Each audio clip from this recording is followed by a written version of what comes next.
Assalamu alaikum, dear students. Welcome to Organic Chemistry National Chemistry Talent Contest 17.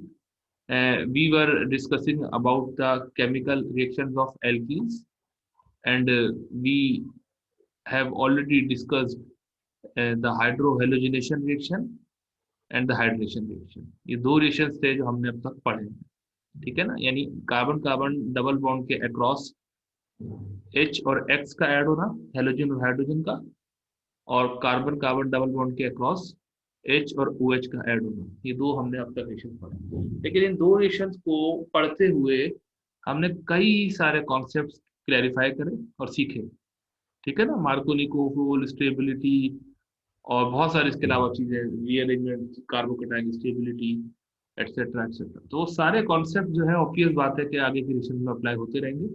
तो इसका मतलब ये यूँ समझ लीजिए, अगर मैं आपको 10 रिएक्शन पढ़ाऊँ तो ये 10 के 10 रिएक्शन में इक्वल टाइम स्पेंड नहीं होगा। शुरू के रिएक्शन में ज़्यादा टाइम स्पेंड किया था क्योंकि हमें बीच में कॉन्सेप्ट भी देखने थे। तो अब मैं जब आपको नया रिएक्शन पढ़ाऊंगा आज, तो काफ़ी चीज़ों कॉन्सेप्ट पॉइंट ऑफ व्यू से वो आप ऑलरेडी पढ़ चुके होंगे। तो आज हम पढ़ेंगे electrophilic addition of bromine and chlorine to alkene, ठीक है। यानी कार्बन कार्बन डबल बॉन्ड के अक्रॉस दो हेलोजेंस का ऐड होना। अब वो या तो क्लोरीन्स हो या आपके ब्रोमीन्स हो। ये जनरल रिएक्शन है। Carbon carbon double bond, arrow के ऊपर ब्रोमीन लिखा है, नीचे CCl4 लिखा है, और फिर ये प्रोडक्ट बन जाती है। अच्छा, मैं दो तीन बातें इसमें ऐड कर दूं, फिर हम शुरू करेंगे इस रिएक्शन को। अ, ये केमिकल रिएक्शन है ना। ये रिएक्टेंट होता है जो एरो से पीछे होता है, और आगे प्रोडक्ट होती है। ये जो रिएक्शन का एरो है ना, इसके नीचे यूजुअली सॉल्वेंट लिखा जाता है। मतलब जो भी चीज नीचे लिखी हुई होगी अमूमन वो सॉल्वेंट होती है। तो ये जो CCl4 है, ये इसको पढ़ते हैं कार्बन टेट्रा क्लोराइड, ठीक है ना। कॉमन नेम है कार्बन टेट्रा क्लोराइड, और IUPAC नेम है टेट्रा क्लोरोमीथेन। तो ये जो टेट्रा क्लोरोमीथेन है, ये सॉल्वेंट है, ठीक है।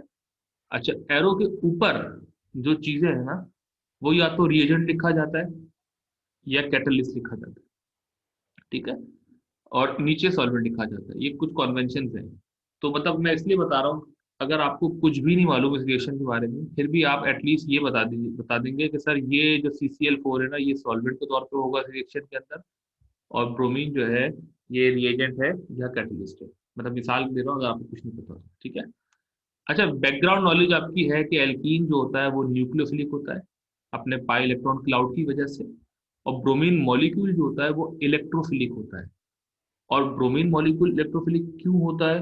वो इसलिए होता है कि अगर न्यूक्लियोफाइल ब्रोमीन एटम पे अटैक करता है, तो जो दूसरा ब्रोमीन है वो आराम से डिपार्ट कर जाता है, क्योंकि ब्रोमीन की लीविंग ग्रुप एबिलिटी बहुत अच्छी होती है। और क्यों अच्छी होती है? Because of its larger size. जितना लार्ज साइज स्पीशी होगी उतना अच्छा लिविंग टेंडेंसी शो करेगा। अच्छा, उसके बाद जब ब्रोमीन ब्रोमीन ऐड हो जाएगा कार्बन कार्बन डबल बॉन्ड पे, तो इसको हम पढ़ते हैं विसिनल डायब्रोमाइड। अब ये विसिनल क्या होता है? विसिनल का मतलब होता है attach group on the two adjacent carbons, ठीक है। कोई अटैच ग्रुप दो एडजेसेंट कार्बन पे, यानी कि बराबर बराबर वाली कार्बन, पड़ोसी कार्बन पे अगर दो ग्रुप्स मौजूद हो, सिमिलर ग्रुप्स, ठीक है, तो वो विसिनल कहलाएगा। अगर एक ही कार्बन पे होता, जैसे ये ब्रोमीन इसी कार्बन के साथ इस पे अटैच होता, तो उसको हम पढ़ते जेमिनल, ठीक है। तो एक टर्म होती है जेमिनल, यानी on the same carbon, two groups, two similar groups on the same carbon. और एक टर्म होती है vicinal, two similar groups on the adjacent carbons, ठीक है। फिर तीसरी पॉसिबिलिटी भी होती है, इसको हम पढ़ते हैं आइसोलेटेड। आइसोलेटेड का मतलब है ना सेम कार्बन पे होना ना एडजेसेंट कार्बन, बाकी कहीं पे भी होना। मतलब ऑल्टरनेट कार्बन पे हो एटलीस्ट कम से कम, या और दो तीन कार्बन की स्पेसिंग के बाद हो, वॉट एवर, वो आइसोलेटेड। यानी आइसोलेटेड में भी बहुत बहुत ज्यादा पॉसिबिलिटीज हैं कि कहीं पे भी हो सकता है। लेकिन जेमिनल का मतलब है एक स्पेसिफिक कार्बन को होना जिसपे ऑलरेडी एक और ग्रुप मौजूद हो, और विसिनल मतलब एडजेसेंट कार्बन को होना।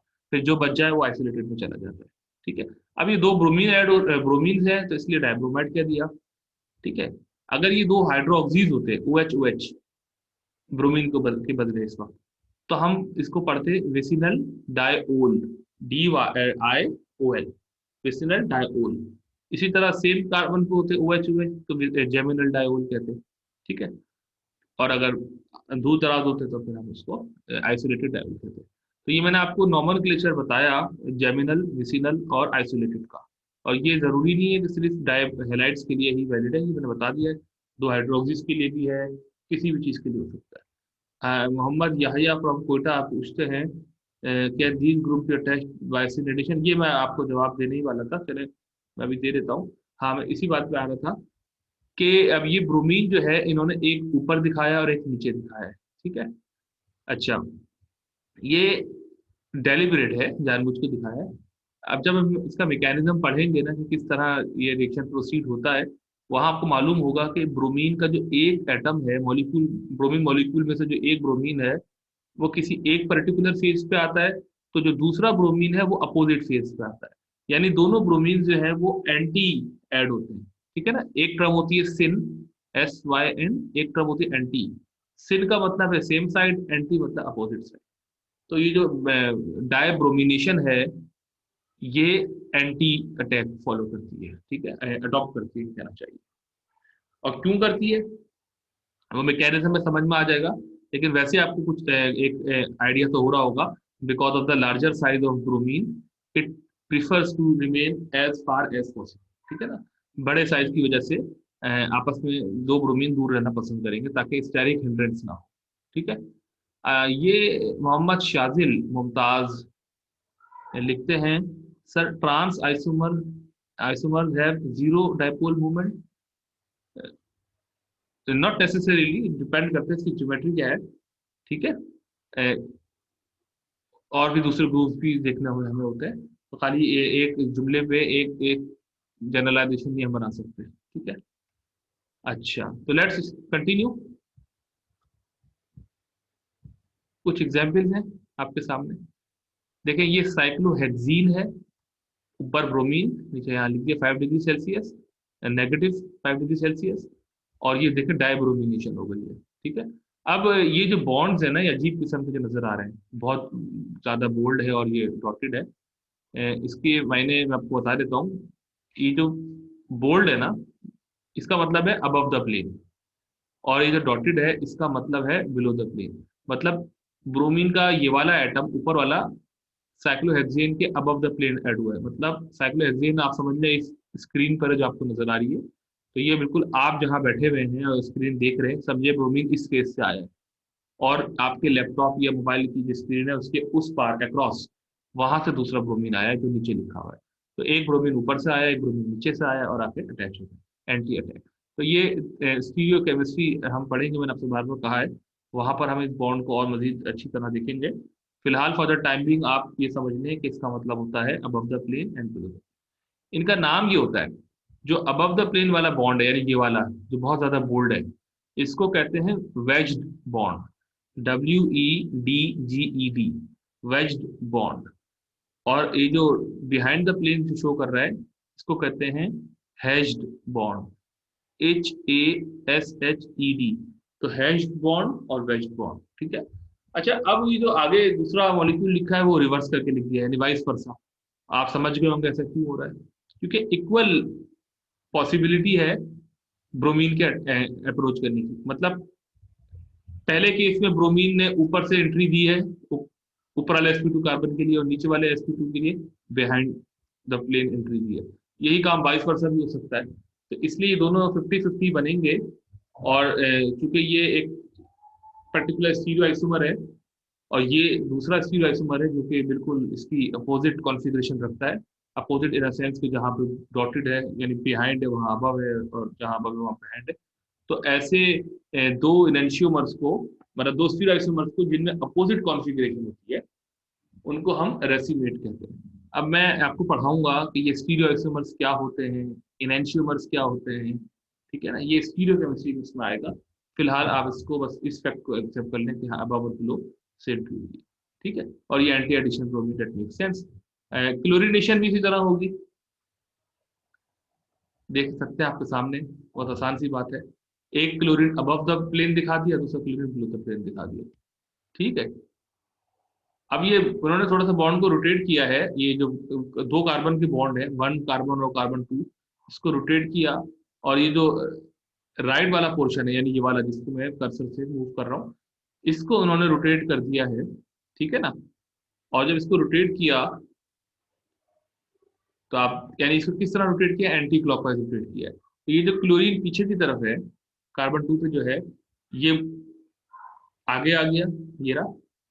अगर ये आगे आया तो जो फिनाइल इस वक्त प्लेन पे था वो पीछे की तरफ से घूम के इसने अपनी कॉन्फर्मेशन चेंज कर दी है। ठीक है, तो अब ये बताना चाह रहे हैं कि ये वाला मॉलिक्यूल और ये वाला मॉलिक्यूल एक ही है, और ये आपस में कॉन्फर्मर कहलाते हैं। हमने हमने थोड़ा सा उसके बारे में एल्केन में पढ़ा था, कॉन्फर्मेशन यानी रोटेशनल आइसोमर्स, जिनको रोटामर्स भी कहते हैं, ये वो चीज है। ठीक है, तो बहरहाल आपको फिलहाल ये समझना है कि कार्बन कार्बन डबल बॉन्ड है, वो सेचुरेट हो जाएगा दो ब्रोमीन से या दो क्लोरीन से, what ever the condition is. आते हैं असल चीज पे, मैकेनिज्म के ऊपर। ठीक है, मैकेनिज्म बहुत इंपॉर्टेंट होते हैं ऑर्गेनिक केमिस्ट्री में, वरना रिएक्शंस आपको मेमोराइज करना पड़ेंगे, और ऑब्वियस बात है कि आप इतने सारे रिएक्शन मेमोराइज कर नहीं सकते। ठीक है, तो ठीक है, लॉजिकली चलते हैं। हमें मालूम है कि जब एल्कीन न्यूक्लियोफिलिक होती है और ब्रोमीन इलेक्ट्रोफिलिक होती है, रीजन भी मालूम है। तो ये फॉर द टाइम बिंग इन्होंने ये एक दिखाया यहाँ पे। अब ये देखें, ब्रोमीन का एल्कीन का जो इलेक्ट्रॉनिक क्लाउड है, उसने ब्रोमीन को अटैक किया और दूसरा ब्रोमीन निकल गया। दोनों ब्रोमीन सिमेट्रिकल है, आप वाइस वर्सा लिख दें तब भी एक ही बात है, यानी ये ब्रोमीन यहाँ लिख दें, ये यहाँ लिख दें, जो कि बिल्कुल पता ही नहीं चलेगा। तो ये कह रहे हैं कि जब ब्रोमीन जो है वो पोलराइज हो जाता है जब वो एल्कीन की विसिनिटी में आता है। ये बात एक स्टूडेंट ने कही भी थी कई कुछ दिन पहले ना, कुछ लेक्चर्स पहले। ठीक है, बिल्कुल सही। जो मैंने आपको एक नया कॉन्सेप्ट बताया था होमो और लूमो का, लेकिन बहुत ब्रीफली बताया था, वो भी यहाँ वैलिड है कि ये होमो ऑफ दिस एल्कीन, ठीक है ना, overlaps with the LUMO of this bromine to have this bond formation. अब ये देखिए, ये ब्रोमोनियम आयन बन गया, थ्री मेंबर्ड रिंग। आपको अगर याद हो, हमने हाइड्रोहेलोजिनेशन पढ़ी थी, वहां पे क्या होता था, ओलिफिन प्रोटॉन पे यानी एच पे अटैक करता था, एच एक्स पे, और जोड़ लेता था अपने साथ, और प्लस चार्ज आ जाता था बराबर वाली कार्बन पे। ठीक है ना, कार्बोकैटायन बनता था। बस वो तो पूरा सादा सी बात थी। फिर आपको एक याद है कि हमने एक हाइड्रेशन में मर्क्यूरेशन और डीमर्क्यूरेशन, और मतलब ऑक्सीमर्क्यूरेशन और डीमर्क्यूरेशन वाला एक रिएक्शन पढ़ा था। वहां पे भी सिमिलर काम था कि एल्कीन ने एच जी, यानी मरकरी एसिटेट के एच जी पे अटैक करा था, और जब एच जी जुड़ा था उस कार्बन से, तो उस एच जी ने एडजेसेंट कार्बन जिसपे पॉजिटिव चार्ज था उसके साथ भी बॉन्ड कर लिया था, तो मर्क्यूरिनियम आयन बना था। बिल्कुल यही चीज थी, आप बस ब्रोमीन के बदले एच जी लिख दें। ठीक है, और यहाँ सिंगल बॉन्ड के साथ ओ ए सी भी लगा हुआ था उस केस में, ब्रोमीन के मरकरी के केस में, तो वो डायवेलेंट था, तो हमने ट्राइवेलेंट दिखाया था। ठीक है, तो ये उस जैसा ही मैकेनिज्म है। बहरहाल ब्रोमोनियम आयन बनेगा, और आपको वैसे ही दिखने में ही अनस्टेबल लग रहा होगा। एक तो थ्री मेंबर्ड रिंग वैसे ही अनस्टेबल होता है। ठीक है ना, क्यों अनस्टेबल होता है थ्री मेंबर्ड रिंग, मुझे कोई स्टूडेंट बताएगा? एंगल और sir torsional torsional strain. Strain sir angle और टॉर्शनल स्ट्रेन होता है इसमें। वेरी गुड, एंगल स्ट्रेन होता है और टॉर्शनल स्ट्रेन होता है। ठीक है ना, मैं फिर रिकॉल कर दूं, टॉर्शनल स्ट्रेन को एक्लिप्सिंग स्ट्रेन भी कहते हैं, और पिट्जर स्ट्रेन भी कहते हैं। कैपिटल पी, ये साइंटिस्ट का नाम है, capital P I T Z E R, Pitzer strain, eclipsing strain, torsional strain, ये सिनोनिमस टर्म्स है। ठीक है, और एंगल स्ट्रेन का सिनोनिम होता है बेयर्स स्ट्रेन। बेयर भी साइंटिस्ट है, B A E Y E R, Baeyer, Baeyer strain. और बायर स्ट्रेन की थ्योरी भी होती है, मतलब ऑर्गेनिक केमिस्ट्री में बायर स्ट्रेन थ्योरी के नाम से एक टॉपिक मिलता है, वो यही होता है। ठीक है, तो बहरहाल और ये दोनों जो कॉमन है ना, यानी एंगल स्ट्रेन और टॉर्शनल स्ट्रेन जो अभी आप कह रहे हैं, इनका कॉमन नाम है रिंग स्ट्रेन। तो इसमें रिंग स्ट्रेन होता है। Very good. अच्छा, दूसरा रीजन क्या है इस मॉलिक्यूल के अनस्टेबल होने का, या इस कैटाइन के अनस्टेबल होने का? डाइवेलेंसी ऑफ ब्रोमीन, उससे क्या हो रहा है, चार्ज डेवलप हो रहा है ना, ये कहना चार्ज चाहिए। डेवलप हो रहा है। तो एक चार्ज स्पीशी एक न्यूट्रल स्पीशी से बहरहाल अच्छी नहीं हो सकती। यू मीन टू से दिस? यही कहना चाहिए, हाँ यही कहना चाह रही है ना आप, चार्ज स्पीशी न्यूट्रल स्पीशी से बेहतर नहीं हो सकती सेवरिटी पॉइंट ऑफ व्यू से। जी सर। ओके, ये रीजन है, लेकिन ये बहुत ही लीस्ट कंट्रीब्यूटिंग रीजन है, कह लेते हैं गिनती बढ़ाने के लिए। लेकिन एक और रीजन है जो आप मिस कर रहे हैं, बताइए तीसरा रीजन क्या हो सकता है इसको शदीद अनस्टेबल होने का।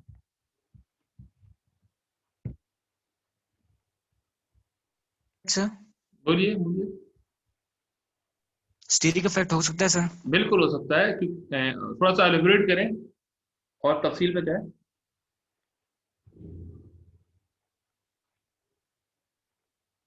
थोड़ा सा और वजाहत से बताएं। सर ब्रोमीन का साइज बड़ा होता है, तो जो वहाँ पे कार्बन लगे होते हैं, कार्बन जो है उसके साथ हाइड्रोजन लगे होते हैं, वो एक दूसरे को रिपेल करते हैं इसी वजह से।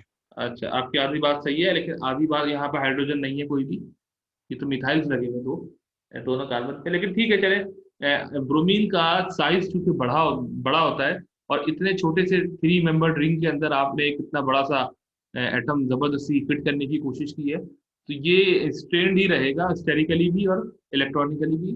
और ये बिल्कुल इसकी मैक्सिमम कोशिश होगी कि मुझे रिलीफ मिल जाए, ठीक है ना। और मिलेगा इसको रिलीफ, कौन देगा इसको रिलीफ? अभी अभी जो ब्रोमीन निकला है एज अ ब्रोमाइड, Br-, ठीक है, ये रिंग ओपन कर देगा, ठीक है, it will open the ring. अब ये दोनों कार्बन इस वक्त सिमेट्रिकल है, तो कहीं पे भी कराएं एक ही बात है। चले इसने राइट वाली कार्बन पर अटैक कर दिया, तो ये CPr बॉन्ड टूट गया और ये आपका ब्रोमीन ऐड हो गया, तो ये विसिनल डायब्रोमाइड बन गया। और यहीं पे आपको क्लैरिफाई हो जाएगी बात कि ब्रोमाइड ने जो अटैक किया है, उसने इस ब्रोमीन जो जो एग्जिस्टिंग ब्रोमीन था उससे अपोजिट डायरेक्शन में किया है, यानी आप उसको एंटी पेरिप्लेनर कॉन्फॉर्मेशन कह सकते हैं, ठीक है ना, यानी 180 डिग्री की एंगल पे किया है। That make sense. तो इसी वजह से जो नेट प्रोडक्ट मिली है, फाइनल प्रोडक्ट, उसमें दोनों ब्रोमीन एक दूसरे से मैक्सिमम दूरी पर है 180 डिग्री पे। वो अलग बात है कि आप बाद में, क्योंकि है तो बहरहाल सिंगल बॉन्ड ही, ये और कार्बन और ये कार्बन, तो रोटेट करके करीब भी ला सकते हैं, मतलब वो रोटेट तो मुसलसल होता ही रहेगा। तो इसमें फिर देखना पड़ता है कि किस पर्टिकुलर कॉन्फर्मेशन पे इसका लोकल मिनिमम आता है, ठीक है ना, यानी मिनिमम एनर्जी अवेल करता है, तो वो वहां पे ज्यादा वक्त गुजारेगा उस कॉन्फर्मेशन पे। बहरहाल, congratulation, you have learn the bromination of alkene with the mechanism. So any query for this particular reaction? Mohammad Usman, please ask. Sir ये ब्रोमोनियम पे ट्रांजिशन स्टेट पे डबल डैगर का भी साइन आएगा ना? बेसिकली ये ट्रांजिशन स्टेट नहीं है, ये इंटरमीडिएट है, इसलिए हमने डबल डैगर का सिंबल लगाया। ट्रांजिशन स्टेट सर क्या होता था फिर? ट्रांजिशन स्टेट उसमें अलग, positive- हाँ मैं बताता हूँ आपको, मैंने एक दिन पहले भी बताया था कि फर्क होता है, मैं फर्क बताता हूँ। इंटरमीडिएट आइसोलेबल होता है, ठीक है ना, ट्रांजिशन स्टेट नॉन आइसोलेबल होता है। इंटरमीडिएट बहरहाल थोड़ी कम एनर्जी पे सरवाइव करता है, कम एनर्जी होती है, ट्रांजिशन स्टेट की बहुत ज्यादा एनर्जी होती है। दूसरा ये, मैं इसको ट्रांजिशन इंटरमीडिएट इसलिए कह रहा हूँ कि ये क्विंच हो चुका है। क्विंच का मतलब होता है रोक देना, रिएक्शन को सीज कर देना वहीं पे। इसको क्विंच करके स्टडी कर चुके हैं कि ये रिएक्शन वाया दिस इंटरमीडिएसी जाता है, यानी ब्रोमोनियम आयन के थ्रू प्रोसीड करता है। इस पर्टिकुलर स्टेज के ऊपर रिएक्शन को क्विंच करके देखा जा चुका है, ठीक है, इसलिए ये ट्रांजिशन स्टेट नहीं है। ट्रांजिशन स्टेट को क्विंच नहीं कर सकते, वो एक मिनट रुकिए प्लीज। ट्रांजिशन स्टेट जो है ना वो हाइपोथेटिकल होती है, उसको सिर्फ थ्योरेटिकल केमिस्ट्री के पॉइंट ऑफ व्यू से डिस्कस किया जाता है, स्टडी किया जाता है, लेकिन किसी ने देखा नहीं आज तक। जी पूछिए। अच्छा सर, जो वो जब एडिंग और लीविंग ग्रुप शो करने के लिए वो ट्रांजिशन स्टेट दिखाते हैं ना, डॉट डॉट से। यस यस, डॉट डॉट से कह रहे हैं, सही कह रहे हैं, ठीक है। और भी अभी ना आपके आइको में ना प्रॉब्लम्स हैं, मैंने देखी थी, उसमें पेरिसाइक्लिक रिएक्शंस हैं जिसके अंदर डील गाल्टर रिएक्शन का एक टॉपिक है, बहुत ही इंटरेस्टिंग टॉपिक है, लेकिन वो चूंकि एडवांस टॉपिक है, मैंने एक दफा पहले भी बताया था, तो वो बाद में आएगा। उसके अंदर ट्रांजिशन स्टेट्स का बेहद इस्तेमाल होगा, तो उधर भी बार बार आती रहेंगी ट्रांजिशन स्टेट्स। ठीक, ठीक है। अच्छा, मैं आई एम सॉरी, मैं आप लोगों की चैट नहीं पढ़ पा रहा because I don't know how to open by delivering the lecture, it does not open. Anyways leave it, let's continue. Stereochemistry देख रहे हैं आप, बार बार ये टर्म्स आती है, तो अब थोड़ा सा तो क्लू मिल गया है। स्टीरियोकेमिस्ट्री से मतलब है केमिस्ट्री इन स्पेस, यानी ये मॉलिक्यूल की geometry, orientation, face of attack, ये इस तरह की जो टॉपिक्स है ना, ये स्टीरियोकेमिस्ट्री डील करती है कि किसी मॉलिक्यूल की ज्योमेट्री क्या होगी, उसकी ओरिएंटेशन क्या होगी, वो जब अटैक करेगा या उस पर अटैक होगा तो किस फेस से होगा, यानी ऊपर वाले फेस से होगा या नीचे वाले फेस से होगा, जिसको हम बीटा फेस और अल्फा फेस कहते हैं, या फिर फ्रंट से होगा या बैक साइड से होगा। तो मतलब इस तरह की जो कॉन्सेप्ट की डीलिंग है वो स्टीरियोकेमिस्ट्री करती है। तो एंटी एडिशन का मतलब है अपोजिट साइड, दैट सिंपल। तो ये रहा, हम ये पढ़ चुके हैं ब्रोमोनियम आयन की इंटरमीडिएसी ओपनिंग, तो दैट्स इट। ठीक है, तो ये इनैंशियोमर की टर्म अभी आपकी समझ में शायद नहीं आए, तो उसको आप स्किप रखें, क्योंकि मैं स्टीरियोकेमिस्ट्री के वक्त कवर करूंगा। CCl4 जो आया था पहले भी, अभी फिर आया, इसका रोल क्या है कार्बन टेट्राक्लोराइड का?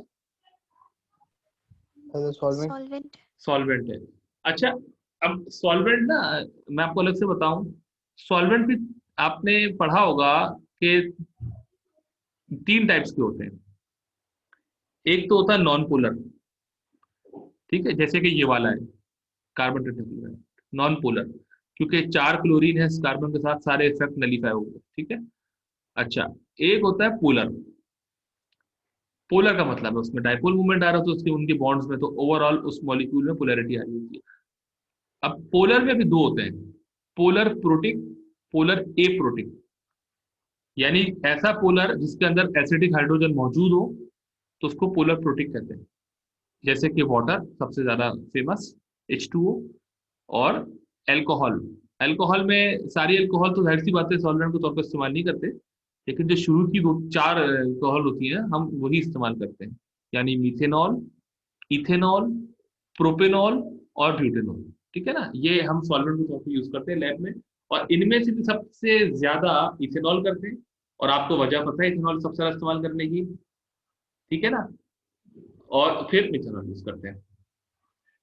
ये है पोलर प्रोटिक सॉल्वेंट, इथेनॉल यानी कि अल्कोहल और वाटर, और भी होते हैं, एसिटिक एसिड भी होता है।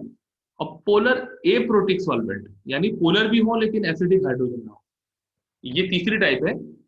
इसमें जो सबसे ज्यादा मशहूर है और कॉमन है वो है डायमिथाइल फॉर्मअमाइड, DMF। ठीक है, वो आएगा जब मैं आपको उसी से बताऊंगा। बहरहाल अभी याद कर लें कि 3 टाइप्स के सॉल्वेंट्स होते हैं। अच्छा, अब एक और अलग तरीके से भी हम सॉल्वेंट्स को क्लासिफाई कर सकते हैं। एक तो ये 3 तरीके हो गए, polar, non polar, polar protic, polar aprotic.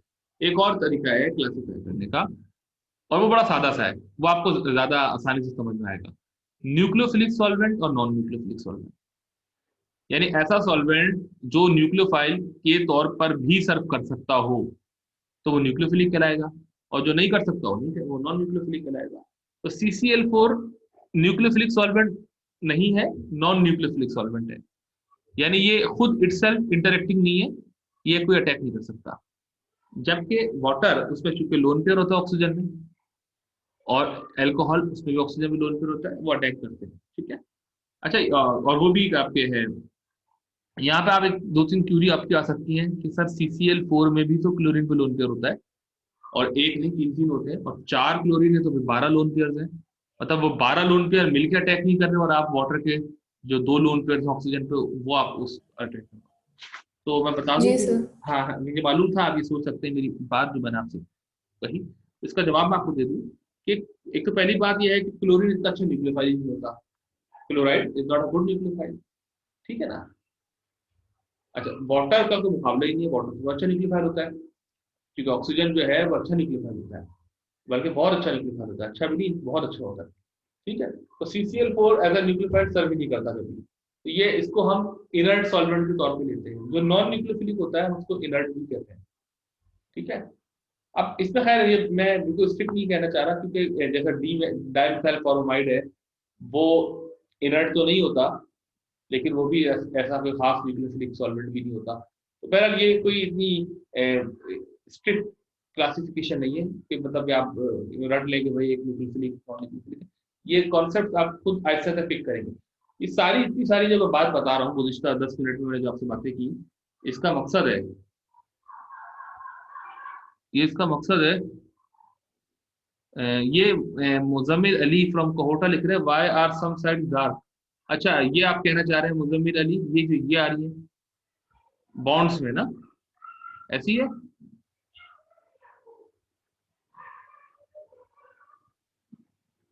जी। अच्छा, ये रीजन मैं दे दूं, मुजम्मिल अली ने बहुत अच्छा सवाल पूछा कि सर ये कुछ बॉन्ड में ऐसे मोटे मोटे बॉन्ड बनाए। ये इंप्रेशन ये देना चाह रहे हैं कि ये बॉन्ड आपकी तरफ आ रहे हैं, कमिंग टू यू। यानी ये स्क्रीन पे नहीं है, साइक्लोपेंटीन जो है स्क्रीन पे नहीं है, ये स्क्रीन के परपेंडिकुलर है। ठीक है, इस वक्त मैं वीडियो ऑन नहीं, वरना मैं आपको हाथ से इशारे से समझाता कि ये परपेंडिकुलर है। यानी ये समझ लीजिए, ये वाली कार्बन जो एच पे लगी हुई है और ये वाली कार्बन, ये बिल्कुल परपेंडिकुलरली आपकी तरफ अप्रोच करिए, आपकी आंखों के पास आ रही है, स्क्रीन से बाहर निकल कर बिल्कुल 90 डिग्री के ऊपर। ठीक है, और जबकि ये वाली कार्बन, ये जो सबसे दूर है CH2, ये बिल्कुल समझे पेनिट्रेट करके स्क्रीन से इसको क्रॉस कर दिया आपकी लैपटॉप की स्क्रीन। ठीक है, ये लिखने का तरीका है स्टीरियोकेमिस्ट्री के अंदर किसी मॉलिक्यूल की ज्योमेट्री। मुजम्मिल सॉरी मोहम्मद शाजिल कहते हैं कि CCl4 में डायपोल 0 होता है। हाँ सही है, नॉन न्यूक्लियोफिलिक होता है। और ये मोहम्मद सॉरी मुजम्मिल अली का होता से कहते हैं गॉट इट, ओके चले, थैंक यू। अच्छा, अब ये दोबारा आते हैं काम पे। CCl4 कुछ नहीं कर सकता तो कुछ नहीं किया। अब मुझे छोटी सी बात बता दें, अगर मैं सॉल्वेंट वाटर यूज करता इसी रिएक्शन में, तो कुछ आप क्या देखते बता, ये स्क्रीन पे आपके सामने रिएक्शन मौजूद है, ये साइक्लोपेंटीन है, ये ब्रोमीन है, ये CCl4 सॉल्वेंट है, आपको ये प्रोडक्ट मिल गई। What if I replace CCl4 with H2O? Sir, you would get Br on one carbon and OH on the other carbon. Oh, very, very impressive. You have come to the answer very quickly. वरना मैं आपकी brain storming करवाता आप लोगों की। Reason मैं पहले बता देता हूँ, क्योंकि अब आप आंसर रिवील कर चुकी हैं, तो उतना सस्पेंस तो रहा नहीं है इस बात में। रीजन ये है कि पहले स्टेप पे तो ब्रोमोनियम आयन ही बनता जैसे बना है एज यूजुअल। इसके बाद अब हमारे पास आता कंपटीशन, मुकाबला किसका, ब्रोमाइड यानी ये जो बचा हुआ है अभी भी जो निकला है, वर्सेस मुकाबला वाटर। ठीक है ना, वाटर भी न्यूक्लियोफाइल है और ब्रोमाइड भी न्यूक्लियोफाइल है। ठीक है, क्योंकि वाटर सॉल्वेंट तो है लेकिन न्यूक्लियोफाइल भी है, तो वाटर चूंकि एक्सिस में होता है आपके पास, क्योंकि आप सॉल्वेंट ले रहे हैं तो यकीनन वो एक्सिस ही कहलाएगा ना, क्योंकि उसके अंदर आप ये दोनों चीजें डाल के रिएक्शन कर रहे हैं। तो बहरहाल वाटर को ज्यादा अपॉर्चुनिटी मिलती बीइंग अ सॉल्वेंट, इसको ओपन करने की रिंग को, और वो OH यहाँ आ जाता और ब्रोमीन यहाँ आ जाता, यानी ये ब्रोमाइड को मौका ही नहीं देता। तो हमें बजाय डाई ब्रोमाइड के, विसिनल डाई ब्रोमाइड के, हमें ब्रोमोहाइड्रिन मिलता, यानी ब्रोमो और OH ब्रोमोहाइड्रिन मिलता। ठीक है, तो सॉल्वेंट चेंज करने से प्रोडक्ट चेंज हो जाएगी इस पर्टिकुलर केस में। अच्छा, कुछ केसेस में नहीं भी होती है, वो मतलब अलग रिएक्शन की बात कर रहा हूँ। अब वही बात, कब होगी चेंज कब नहीं होगी, ये कोई रट नहीं सकता। ये सारी बातें मैकेनिज्म में छुपी हुई होती है। यानी अगर आपको मैकेनिज्म रिएक्शन का समझ में आता है तो बस ठीक है, फिर आप हर चीज ग्रिप कर लेंगे ऑर्गेनिक केमिस्ट्री, वरना आप रट के चलते रहेंगे तो आपसे नहीं होगा ये मैनेज। ठीक है, तो अब आपसे मैं अगला सवाल पूछ रहा हूँ। अभी पहले मुझे बताया ये जवाब मुझे किसने दिया था, जिन्होंने वाटर वाली बात बताई थी? Sir, Umme Salma Shabbar from Karachi. उम्मे सलमा। अच्छा, अब मैं वेरी गुड उम्मे सलमा, अब मैं एक और क्वेश्चन पूछने जा रहा हूँ, लेकिन आपके अलावा बाकी स्टूडेंट मुझे जवाब दे। What if I replace CCl4 with ethanol? Elimination हो जाएगी मे बी सर। आपके सामने मैकेनिज्म मौजूद है, अच्छी तरह देखें और बताएं। इथेनॉल यूज करें सॉल्वेंट के तौर पे, C2H5OH इथेनॉल, तो क्या प्रोडक्ट एक्सपेक्ट करते हैं आप?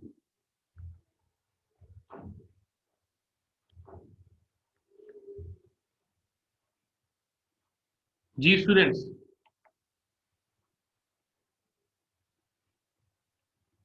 कोई भी बता रहे, चले उम्मा सलमा आप भी बता सकते हैं। सर शायद OH ही लग जाएगा इस पे। OH तो है ही नहीं, इथेनॉल में OH कहाँ होता है, आप OH कहाँ से लाएंगे? सर ब्रोमीन Sir, शायद। ethoxy ion लग जाएगा. क्या लग जाएगा? Ethoxy ion. Very good, ion न कहें, इथॉक्सी ग्रुप कहें, Ethoxy, इथॉक्सी sorry. ग्रुप, हाँ इथॉक्सी ग्रुप लग जाएगा, बिल्कुल सही कहा। बजाय दो ब्रोमीन ऐड होने के, एक तरफ ब्रोमीन और एक तरफ OC2H5 यानी इथॉक्सी ग्रुप लग जाएगा। ठीक है, तो आप अगर CCl4 यूज करते हैं तो आपको डाई हेलोजिनेशन मिलेगी। अगर आप वाटर यूज करते हैं सॉल्वेंट के तौर पे तो आपको एक तरफ Br एक तरफ OH यानी ब्रोमोहाइड्रिन मिलेगा।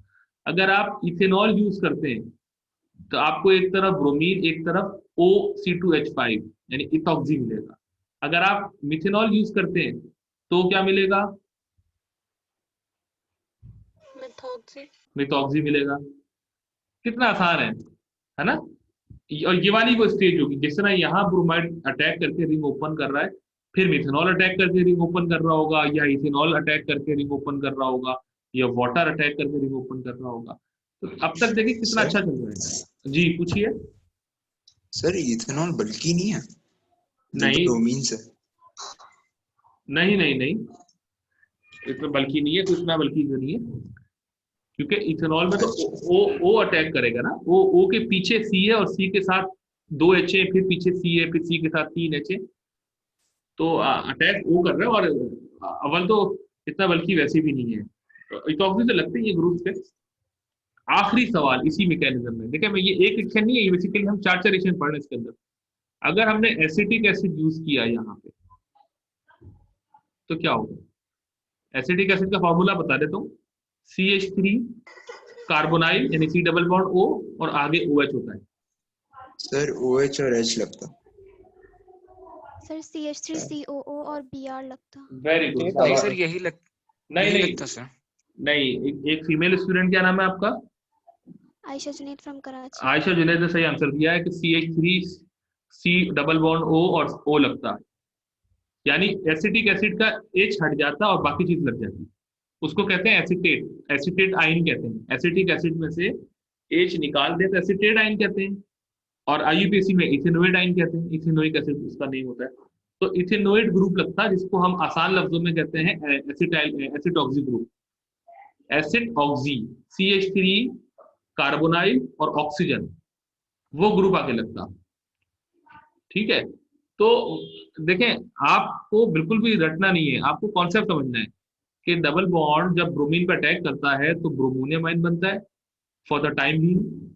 फिर अगर आपके पास कोई न्यूक्लियोफिलिक सॉल्वेंट नहीं है, यानी सीधा सीधा CCl4 है या हेक्सेन है, हेक्सेन भी हो सकता है, वो भी नॉन न्यूक्लियोफिलिक होता है, तो आपका जो ब्रोमाइड बचा हुआ है वही अटैक करेगा और डाइब्रोमिनेशन कर देगा अपोजिट फेज से। लेकिन अगर आपके पास वाटर मौजूद है तो फिर वाटर को मौका मिलेगा, ब्रोमाइड को नहीं मिलेगा, OH अटैक करेगा बैक साइड से। और अगर मिथेनॉल है तो OMe आएगा, इथेनॉल है तो OET आएगा, एसिटिक एसिड है तो OAC यानी एसिड ऑक्सी ग्रुप आएगा। तो देखिए कितने सारे रिएक्शन हमने पढ़ लिए। ठीक है, अभी तो इतनी सारी बातें की वो ये आगे दोबारा हेलो हेड इन्फॉर्मेशन। मैं इसको स्किप कर रहा हूँ स्लाइड्स को, क्योंकि मैं ऑलरेडी बहुत टाइम स्पेंड कर चुका हूँ। आपकी स्क्रीन पे रिएक्शन मौजूद है, आप समझ गए होंगे, जो मैंने बात पहले की थी वो यहाँ पे आ रही है। सर मेरा सवाल है। जी पूछिए। सर जो आप प्रीवियस स्लाइड पे चले जाए प्लीज। जी यस सर, ओवर हियर जब आपने यहाँ पे Br की जगह OH आया तो आपने उसका नाम जो है वो हाइड्रेट कहा शायद। नहीं, ब्रोमोहाइड्रिन का है, ब्रोमोहाइड्रिन का है मैंने। ब्रोमोहाइड्रेट राइट, बट सर आपने कहा था कि OH जो है वो प्रायोरिटी ग्रुप होता है right, so don't we like include that in the main name? No, देखिए पहली बात मैंने ब्रोमोहाइड्रेट नहीं ब्रोमोहाइड्रिन कहा है, ठीक है। और दूसरी बात, ब्रोमोहाइड्रिन कॉमन नेम है, IUPAC नेम नहीं है। प्रायोरिटी बिल्कुल हाइड्रोक्सी को मिलती है, लेकिन हम कौन सा IUPAC नॉमेनक्लेचर कर रहे हैं। वरना अगर IUPAC का नॉमेनक्लेचर वैसे ही मुझसे पूछना चाह रही है तो आप सही कह रही है। यहाँ अगर OH होता तो हम इस कंपाउंड को बोलते 2 ब्रोमो साइक्लोपेंटेन 1 ओल, तो इसका ये नाम हो जाता। ठीक है ना? Okay sir, thank you. Welcome sir ji. ये SN2 क्यों लिखा है? SN2 इसलिए लिखा है कि ये न्यूक्लियोफिलिक सब्स्टिट्यूशन रिएक्शन है, और 2 का मतलब है बायोमोलिक्यूलर, यानी एक मॉलिक्यूल ये और एक ये वाला, दोनों मिलके एक ही वस्तु। सब्स्टिट्यूट क्या हो रहा है? सॉरी, सब्स्टिट्यूट क्या हो रहा है सर? सब्स्टिट्यूट क्या हो रहा है सर अच्छा तो वही है ना? हाँ अच्छा मैं समझ गया। सब्स्टिट्यूट ये हो रहा है कि ये देखें, ये वाला जो कार्बन है, ये जिस पे ये एरो हेड आ रहा है, इसके साथ ब्रोमीन लगा हुआ था, नीचे वाला ब्रोमीन। अब ऊपर से एक और न्यूक्लियोफाइल आया और इस यहाँ से ये बॉन्ड टूट गया, तो इसके साथ ब्रोमीन सब्स्टिट्यूट हो रहा है, यानी ब्रोमीन ही निकल रहा है, ब्रोमीन ही आ रहा है। इस वक्त तो आपको एक ही जैसी चीज लग रही है, लेकिन आप अज्यूम करें अगर हम वाटर से अटैक करा रहे होते H2O से, तो फिर यहाँ पे H2O होता, फिर वो अटैक करता, तो फिर आपको ज्यादा क्लियर समझ में आ जाता कि क्या सब्स्टिट्यूट हो रहा है। क्या OH सब्स्टिट्यूट नहीं हो रहा होता हैलोहाइड्रोजन की फॉर्मेशन में? यानी जो ब्रोमोनियम आइन है उसका जो CPR है वो बॉन्ड ब्रेक होता और नया CO बॉन्ड आ रहा होता,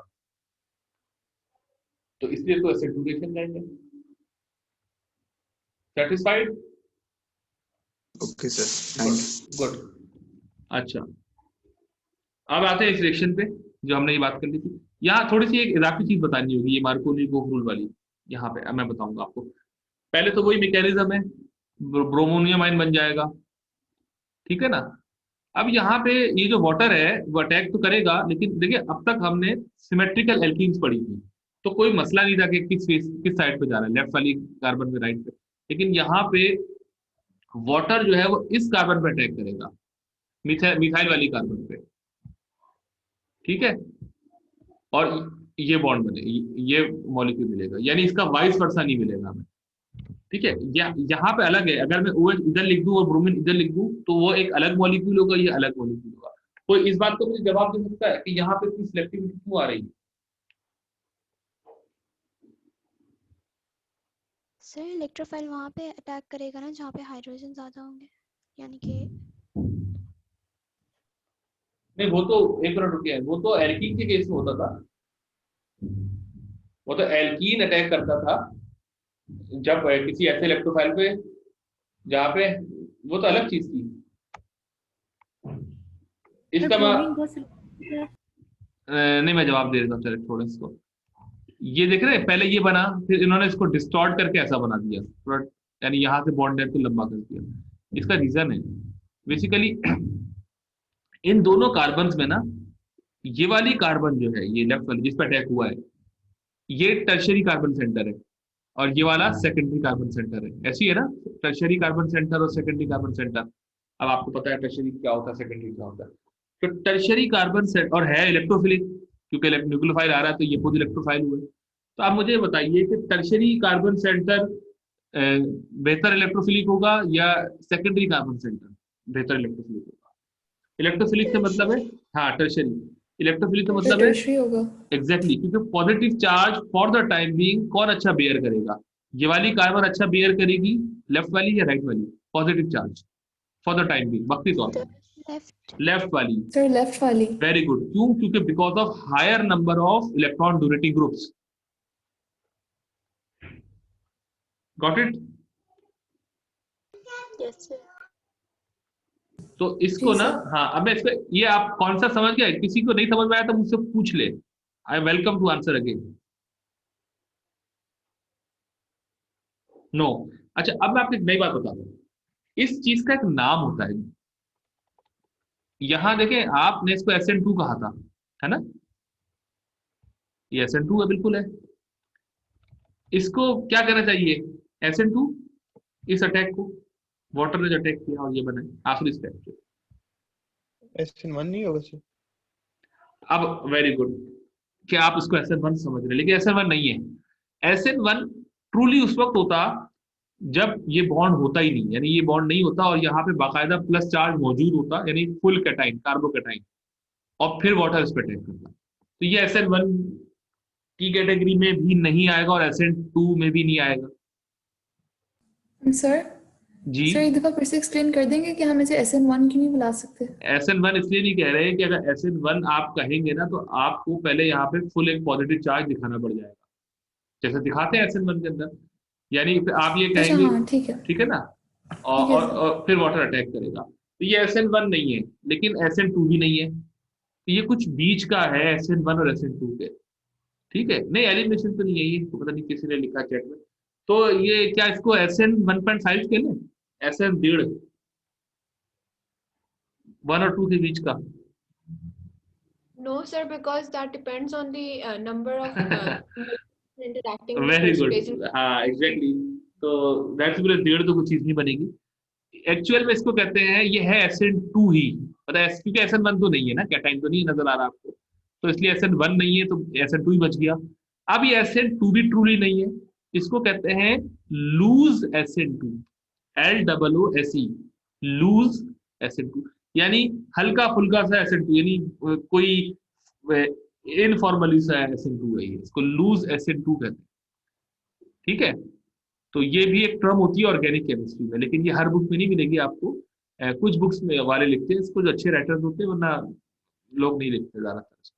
ठीक है, इट्स कॉल्ड लूज SN2। खैर, अब ये वेरिएशन मैं आपको पढ़ा चुका हूं। अगर आप वाटर से रिप्लेस कर दें मिथेनॉल तो ये मिल जाएगा आपको। वेरिएशन आपकी स्क्रीन में नजर आ रहा है ना, तो ये मैं आपको बता चुका हूँ। बस एक बात का ख्याल कीजिएगा कि जब एल्कीन अनसिमेट्रिकल हो, जैसे कि ये वाली है, तो आप न्यूक्लियोफाइल को मोर सब्स्टिट्यूटेड कार्बन पे दिखाएंगे, यानी इस कार्बन पे मैंने मिथॉक्सी दिखाया, इस पे मैंने Br दिखाया, मैंने वाइस वर्सा नहीं किया। आप भी मत करिएगा। मेरी बात समझ गए जो मैं कहना चाह रहा हूँ आप लोगों को? Yes sir. तो अब मेरी जी, बात, सर। Very good. अब अज्यूम करें कि मैं आपको कोई एक ऐसा मॉलिक्यूल दूं फ्यूचर में एग्जाम में, जो बज़ाहिर बहुत बड़ा सा मॉलिक्यूल होगा और उसमें कहीं पे डबल बॉन्ड आ रहा होगा, कार्बन कार्बन डबल बॉन्ड, और वो इस तरह मैं रखूंगा उसको कि किसी एक एंड से वो ज्यादा सब्स्टिट्यूट हो रहा होगा, किसी दूसरे एंड से कम सब्स्टिट्यूट हो रहा होगा, और फिर आपसे यही ब्रोमिनेशन या क्लोरिनेशन के साथ नीचे एरो पे मैंने जैसे इथेनॉल लिख दिया, तो आपको जो इथॉक्सी लगाना होगा वो उस sp2 कार्बन पे लगाना होगा जो ज्यादा हिंडर्ड होगी, जो ज्यादा एल्काइलेटेड होगी। Have you got my point?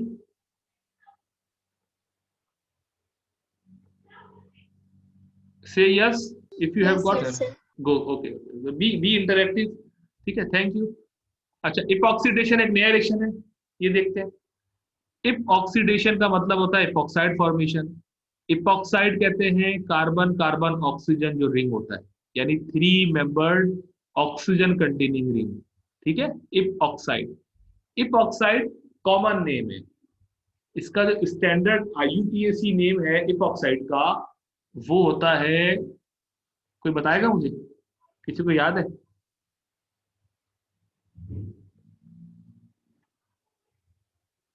Sir may be ozone. No,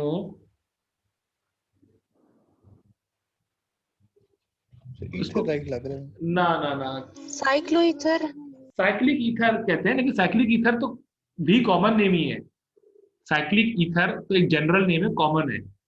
epoxide specific है, अगर 3 मेंबर्ड ऑक्सीजन कंटेनिंग होगा। इसका IUPAC नेम है ऑक्सीरेन, OXIRANE, ऑक्सीरेन। ठीक है, तो ऑक्सीरेन रिंग मतलब 3 मेंबर्ड ऑक्सीजन कंटेनिंग रिंग। तो सर खैर, स्पेलिंग्स बता देंगे फिर से? OXIRANE, oxirane. ठीक है, थैंक यू सर। और वेलकम। और अगर आप मिस सर कर इसको गए, इथाइलिन ऑक्साइड क्यों नहीं बोलते? मैं बताता हूँ आपको। अगर आप मिस कर गए तो आप गूगल पे लिखिएगा IUPAC नेम ऑफ इपॉक्साइड, आपको नाम नजर आ जाएगा। अच्छा, अभी एक स्टूडेंट ने पूछा इसको इथाइलिन ऑक्साइड क्यों नहीं कहते हैं? कहते हैं, बिल्कुल कहते हैं। इथाइलिन ऑक्साइड भी इसका कॉमन नेम होता है। वो इस सेंस में होता है कि ये इथीन बॉन्ड है, कार्बन कार्बन डबल बॉन्ड, और यहाँ बीच में O आ गया तो इसको इथाइलिन ऑक्साइड कहते हैं। स्पेसिफिकली ये इथाइन नहीं है, ध्यान में रखिएगा, ये तो आपका मिथाइल मिथाइल मिथाइल लगे हुए हैं, अगर हम इसको कार्बन मान लें। लेकिन इस रीजन को, ये जो मैं गोल दायरा बना रहा हूँ, इसको इथाइलिन ऑक्साइड रीजन कहते हैं, बिल्कुल कहते हैं। ठीक है, बहुत सारे नाम। बहरहाल, ऑक्सीजन का ऐड होना कार्बन कार्बन डबल बॉन्ड के अक्रॉस, और ये हम यूज करते हैं, इसका नाम होता है पर एसिड। ये आपको देखने में कुछ अजीब तो नहीं लग रहा ये वाला एसिड? क्योंकि 2 ऑक्सीजन तो आपने देखे होंगे कार्बोक्सिलिक एसिड के अंदर, ये 3 ऑक्सीजन है, सॉरी 2 ऑक्सीजन तो आपने देखे होंगे कार्बोक्सिलिक एसिड, ये 3 ऑक्सीजन है। ठीक है, इसका भी स्ट्रक्चर बताएंगे। मेटाक्लोरो पर बेंजोइक एसिड, MCPBA, मेटाक्लोरो पर बेंजोइक एसिड, ज्यादातर ये यूज होता है इपॉक्सीडेशन के लिए। और ये बात आगे जो मैं कह रहा था, epoxide is also called oxidation. Mechanism अभी देखेंगे। ये रहा स्ट्रक्चर MCPBA का। ठीक है, अगर रेड वाला ऑक्सीजन नहीं होता, मैं डिलीट कर दूं और सीधा सीधा इस O के साथ H लगा दूं, तो इस मॉलिक्यूल का नाम होता मेटाक्लोरोबेंजोइक एसिड, है ना? फिर पर लफ्ज नहीं आता। ये जो PER पर आ रहा है, that is because of 1 additional oxygen. ठीक है, ठीक है, ध्यान में रखिएगा। अगर दो ऑक्सीजन लगातार हो, थ्रू सिंगल बॉन्ड मौजूद हो, क्योंकि थ्रू डबल बॉन्ड होंगे तो वो तो ऑक्सीजन गैस हो जाएगी सीधी सीधी। थ्रू सिंगल बॉन्ड दो ऑक्सीजन लगातार मौजूद हो, डायरेक्टली कनेक्टेड हो, तो उसको परऑक्साइड बॉन्ड कहते हैं।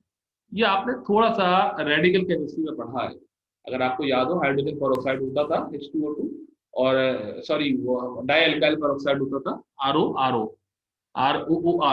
याद है? फिर वो रेडिकल इनिशिएशन होती थी और अल्कोक्सी रेडिकल बनता था, O बॉन्ड टूटता था। Yes sir. हाँ, तो वो बॉन्ड कहलाता था परऑक्साइड बॉन्ड। तो ये भी वही है परऑक्साइड, ठीक है, लेकिन बहरहाल वो एक अलग चीज थी। अच्छा, अब इसमें रेड, जी पूछिए। सर इसमें मेटा क्यों लिखते हैं हम लोग? मेटा इसलिए लिखते हैं कि ये मेटा पोजीशन पर है, क्लोरीन मेटा पोजीशन पे कार्बोनिल के रिस्पेक्ट से, ये ऑर्थो पोजीशन होती है, ये मेटा होती है, ये वाली पैरा होगी, इसलिए। अच्छा ठीक है सर, थैंक यू। ठीक है, अच्छा, इसमें ये जो 3 ऑक्सीजन है ना, इससे इसको रेड किया हुआ लाल रंग का, ये जानबूझ के किया है।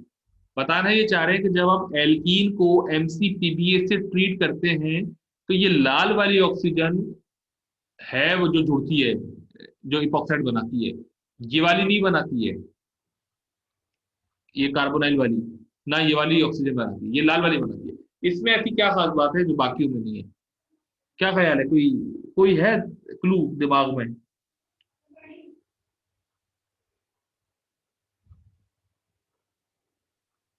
जी students. Sir may be hydrogen bonding कर सकती है because with its with hydrogen. नहीं, इसका रीजन है कि ये रेड वाली ऑक्सीजन जो है ये इलेक्ट्रोफिलिक है, बाकी ऑक्सीजन न्यूक्लियोफिलिक है। देखिए ऑक्सीजन अमूमन न्यूक्लियोफिलिक ही होती है ना, क्योंकि ऑक्सीजन के पास लोन पेयर होता है, वो किसी भी स्पीशी पे अटैक कर सकती है। वाटर में ऑक्सीजन होता है वो न्यूक्लियोफिलिक होता है, अल्कोहल में ऑक्सीजन होता है वो न्यूक्लियोफिलिक होता है, ईथर में ऑक्सीजन होता है वो न्यूक्लियोफिलिक होता है, ठीक है ना, हर जगह ऑक्सीजन न्यूक्लियोफिलिक ही होता है। ये पहला मौका है कि आप ऑक्सीजन को का इलेक्ट्रोफिलिक बिहेवियर भी देखने जा रहे हैं आज, और वो हो सकता है, वो इसलिए हो सकता है कि अगर आप 2 हेटेरो एटम को एक साथ कनेक्ट कर दें थ्रू सिंगल बॉन्ड, तो एक हेटेरो एटम इलेक्ट्रोफिलिक बन जाता है, ठीक है। ये कहलाता है अल्फा इफेक्ट, यानी अल्फा पोजीशन पे अगर हेटेरो एटम आ जाए, किसी हेटेरो एटम की अल्फा पोजीशन पे दूसरा हेटेरो एटम आ जाए तो उसका अल्फा इफेक्ट पड़ते हैं। उसमें ये होता है कि एक हेटेरो एटम इलेक्ट्रोफिलिक बन जाता है, ठीक है। तो इनके होमो और लुमो में बहुत ज्यादा गैप जो है वो बहुत कम हो जाता है, इसलिए। खैर, अभी ये बात मैकेनिज्म में समझ में आ जाएगी। ये बात मुझे सर बता रहा था दूसरा जो ऑक्सीजन है जी, वो क्यों नहीं होता इलेक्ट्रोफिलिक? दूसरा ऑक्सीजन है वो क्यों नहीं होता इलेक्ट्रोफिलिक? एक इलेक्ट्रोफिलिक होगा, एक न्यूक्लियोफिलिक होगा ना। अगर आप, मैं समझ गया आपकी बात, आप ये कहना चाहिए सर वाइस वर्सा क्यों नहीं है, मतलब मैं इसको न्यूक्लियोफिलिक कह दूं, है ना, इसको और इसको इलेक्ट्रोफिलिक कह दूं, उल्टा सॉरी, इसको इलेक्ट्रोफिलिक कह दूं, उसको न्यूक्लियोफिलिक कह दूं, ये कहना चाह रही हैं आप? जी सर। हाँ, अगर आप ये कहना चाह रही हैं तो इसका जवाब मैं बताता हूँ। ये जो काली वाली ऑक्सीजन है, इसको मैं इलेक्ट्रोफिलिक नहीं कह रहा, इसकी वजह है कि ये कॉन्जुगेशन में इन्वॉल्व है। तो ये लोन पेयर यहाँ कोलैप्स करेगी, पाई बॉन्ड यहाँ से ब्रेक होगा, नेगेटिव चार्ज यहाँ जाएगा, तो ये जो दोनों ऑक्सीजन हैं ये कॉन्जुगेशन का पार्ट है, तो ये न्यूक्लियोफिलिक ही रहेंगी, ठीक है, जबकि रेड वाली इलेक्ट्रोफिलिक है। ये इसका मैकेनिज्म है। Thank you sir. वेलकम। ये इसका मैकेनिज्म है। देखिए ये एल्कीन है ना, ये MCPBA aryl, AR for aryl, aryl मतलब कोई भी बेंजीन रिंग हो और कोई भी इसके साथ ग्रुप लगा हो, जैसे कि मेटाक्लोरो। ये कार्बोनाइल है, फिर ये ऑक्सीजन थी काली वाली, फिर लाल वाली ऑक्सीजन आई, और फिर ये H आए। तो अब देखें, ये सबसे पहला ये ABCD जो लिखे हैं ना, ये सीधे लिखे हैं तो आपको तरतीब समझ में आ जाएगी। सबसे पहले इस पाई बॉन्ड वाली यानी ओलिफिन ने इस रेड वाले ऑक्सीजन पर अटैक किया, क्योंकि ये इलेक्ट्रोफिलिक है, बात कर ली हमने, जिसके नतीजे में O बॉन्ड टूटा, यानी परऑक्साइड बॉन्ड टूटा, जो कि वीक होता है, आपको मालूम है वीक बॉन्ड होता है। तो जब ये टूटेगा तो ये यहाँ डबल बॉन्ड आ जाएगा, और जब यहाँ आएगा यानी ये स्टेप B है, यानी B कर लिया रोए, जैसे ही यहाँ आएगा तो ये वाला जो पाई बॉन्ड है पुराना कार्बोनाइल, ये ब्रेक होना पड़ेगा, वरना कार्बन की वैल्यू 5 हो जाएगी। तो ये अटैक करेगा इस हाइड्रोजन पे जो सबसे कोने पे मौजूद था परऑक्सी एसिड पे, ये स्टेप C है, ठीक है। और अगर इस हाइड्रोजन को ये पुल करेगा तो ये जो ये वाली ऑक्सीजन है, सॉरी ये जो सिग्मा बॉन्ड इलेक्ट्रॉन्स है, ये यहाँ पे दूसरी कार्बन यानी रिएक्शन इस कार्बन ने किया था शुरू में ए में, तो ये दूसरी कार्बन पर अटैक करेगा। तो ये पूरी कहानी में ये जो लाल वाले ऑक्सीजन है वो बीच में आ जाएगी और पाई बॉन्ड टूट जाएगा, यानी ये चीज इपॉक्साइड, और बाय प्रोडक्ट के तौर पे आपको बेंजोइक एसिड मिल जाएगा, यानी पर लफ्ज हट जाएगा क्योंकि एक लाल वाले ऑक्सीजन डिलीट हो गई, उड़ गई। बीच में ये ट्रांजिशन स्टेट बनेगी, डबल डेगर आ रहा है स्क्वायर ब्रैकेट के ऊपर। ये देखिए डॉटेड का मतलब है bond forming and bond breaking. अब आपसे मैं पूछता हूं, मुझे बताइएगा ये वाला जो डॉटेड है, जो मैं कर्सर घुमा रहा हूँ, ये बॉन्ड ब्रेकिंग का इशारा कर रहा है या बॉन्ड फॉर्मिंग का? फॉर्मिंग। फॉर्मिंग का। Bond forming. फॉर्मिंग का कर रहा है सर। शाबाश शाबाश। ये वाला? ब्रेकिंग। सर। ये वाला? ब्रेकिंग। ये वाला? फॉर्मिंग। ये फॉर्मिंग सर, फॉर्मिंग। ब्रेकिंग। ये सर ये ब्रेकिंग वाला है, ब्रेकिंग का है। ब्रेकिंग है। और ये फॉर्मिंग। फॉर्मिंग। फॉर्मिंग। और ये वाला? ब्रेकिंग। ब्रेकिंग। ये उसमें कुछ एरर आ रहा है, सॉरी। ये वाला बताएं, पहले मैं बताता हूँ आपको। ये वाला ब्रेकिंग है। ब्रेकिंग है। ब्रेकिंग। अच्छा, ये इसमें एक एरर है, इसमें एरर है, मैंने इसलिए पूछा आपसे, ये मैं तो सही कर देता हूँ हाथ के हाथ। ये जो है यहाँ पे एक बॉन्ड ऑलरेडी मौजूद है, यानी सर ये, वहाँ एक और लाइन आनी चाहिए। यस अब सही है। जी सर। चले, ये Yes, मैंने sir. और बिल्कुल ये फॉर्मिंग हो हाँ जाएगा। लाइव Forming है। लाइव करेक्शन कर ली। ये ऐसा होना चाहिए था, it should have been like this. ठीक है, तो ये आपका बन गया और प्रोडक्ट बन गया। ये ट्रांजिशन स्टेट है, और इस ट्रांजिशन स्टेट का एक खास नाम होता है। वैसे तो ट्रांजिशन स्टेट है ही, लेकिन इसका एक नाम होता है, इसको कहते हैं बटरफ्लाई ट्रांजिशन स्टेट, तितली, बटरफ्लाई। अब क्यों नाम रखा? जिन्होंने नाम रखा उनको ऐसा लगा कि ये तितली जैसी लग रही है दिखने में। आपको कैसी लग रही है तितली? Sir sort of. Sort of. नहीं सर, नहीं लग बस रही। नहीं लग रही ना, अब आज से इसको आप तितली जैसा देखें, क्योंकि उन्होंने कहा है कि एक बटरफ्लाई लाइव ट्रांजिशन स्टेट होती है। असल में इन्होंने कहा कि ना ये इसके दो पर हैं, और तितली जैसे सेंटर में ये रेड वाली तितली है, इसके ये पता नहीं कहाँ से इनको लग रही है, मेरा लग रही है उनको जिन्होंने नाम रखा है इसको। तो इसका नाम होता है बटरफ्लाई ट्रांजिशन स्टेट। ठीक है। अच्छा, अब ये एरोज जो मैंने लाल वाले दिखाए हैं, सॉरी ये लाल रंग नहीं है, कौन सा रंग है ये, पिंक है या वॉट, ये जो 4 एरोज हैं ABCD कर्ली एरोज, ये आपकी आसानी के लिए हमने ABCD तो लिख दिया है, लेकिन एक्चुअल में ऐसा नहीं होता कि मैं क्या कहना चाह रहा हूँ कि इसने इस पर अटैक किया, उसके बाद इसने किया, उसके बाद इसने किया, उसके बाद इसने किया, नहीं। ये चारों काम साइमल्टेनियस होते हैं, बैक वक्त होते हैं।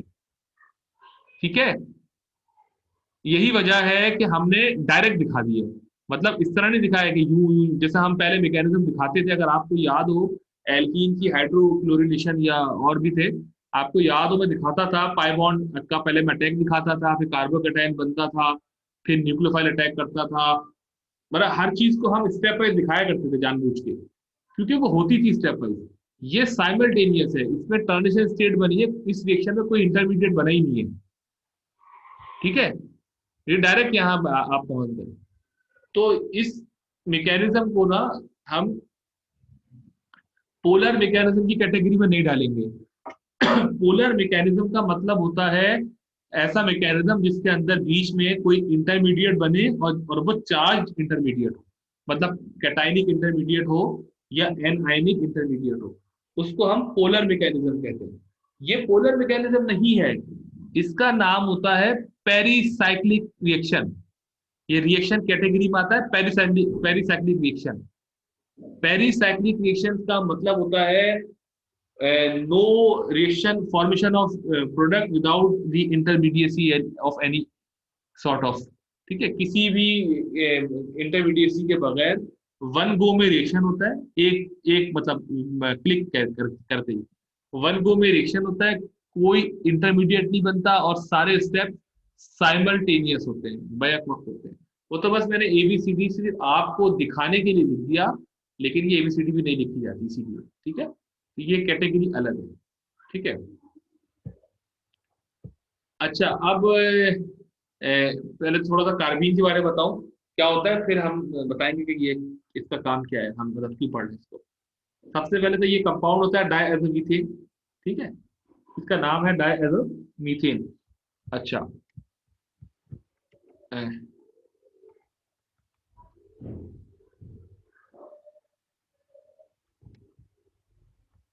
ओके सॉरी, मैं देख रहा था तो चैट में बात हुई।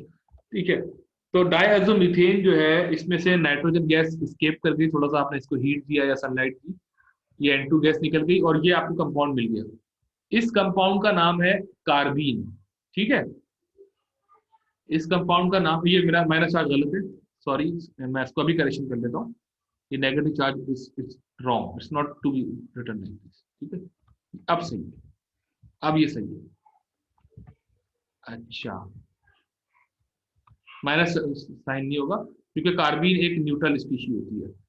तो ये कार्बीन किस तरह जनरेट होती है इन्होंने ये दिखाया है, हमें इससे कोई लेना देना नहीं है। सिर्फ आप ये याद रखें कि कार्बन जिसकी 2 वैलेंसीज हो, 4 ना हो, सिर्फ 2 दिखाए जाए। यानी ये देखो CH2 single bond hydrogen, single bond hydrogen, और बाकी 2 इलेक्ट्रॉन्स मौजूद हो, उसको हम कार्बीन कहते हैं।